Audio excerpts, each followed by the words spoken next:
சென்னை எழிலகத்தில் உள்துறை செயலர் உள்ளிட்டோர் கூட்டாக செய்தியாளர்களை சந்தித்தனர். அந்த காட்சிகளை பார்க்கலாம். இந்த 4 மாவட்டக்கும் குறிப்பாக தூத்துக்குடி மற்றும் திருநெல்வேலி மாவட்டத்திற்கு நிவாரணப் பொருட்கள் வழங்குவதற்காக சிறப்பு ஏற்பாடுகள் என்னெல்லாம் செய்தீர்கள் என்று ஆய்வு செய்தார்கள்.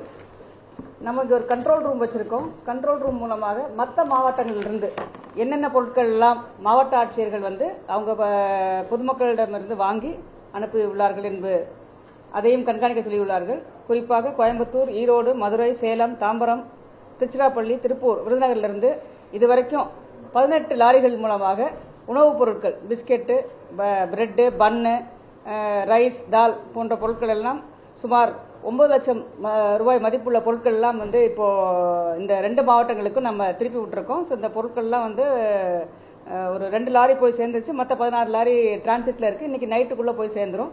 அது மட்டும் இல்லாமல் மக்கள் மழையால் பாதிக்கப்பட்ட மக்களுக்கு பெட்ஷீட், போர்வைகள்லாம் வழங்குவதற்கு என்ன ஏற்பாடு செய்திருக்கிறார்கள் என்று கேட்டிருந்தார்கள்.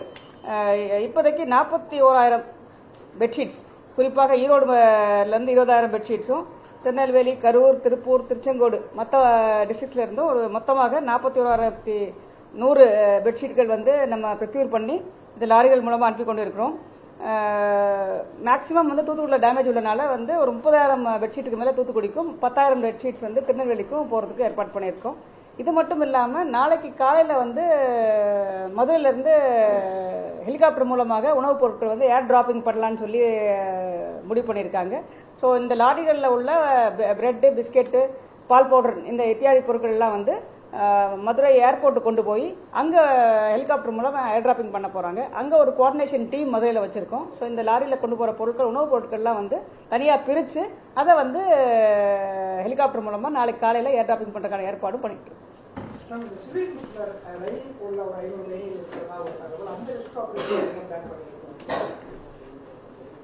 இல்லை, அங்கே தண்ணி மிக அதிக அளவிலையும் வேகமாகவும் ஓடிக்கொண்டிருக்கின்றது.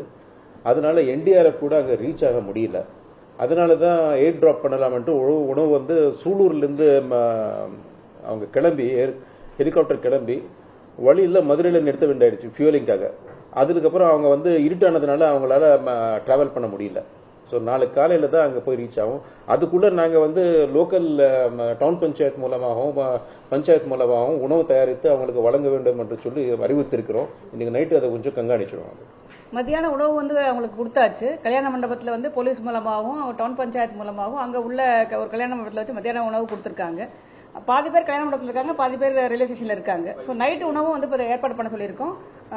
எல்லா துறையும் ஒருங்கிணைந்து இந்த நைட் சாப்பாடு ரெடி பண்ணிட்டு இருக்காங்க. இன்னும் கொஞ்ச நேரத்தில் நாங்கள் கண்காணிச்சு கண்டுபிடிச்சிருவோம்.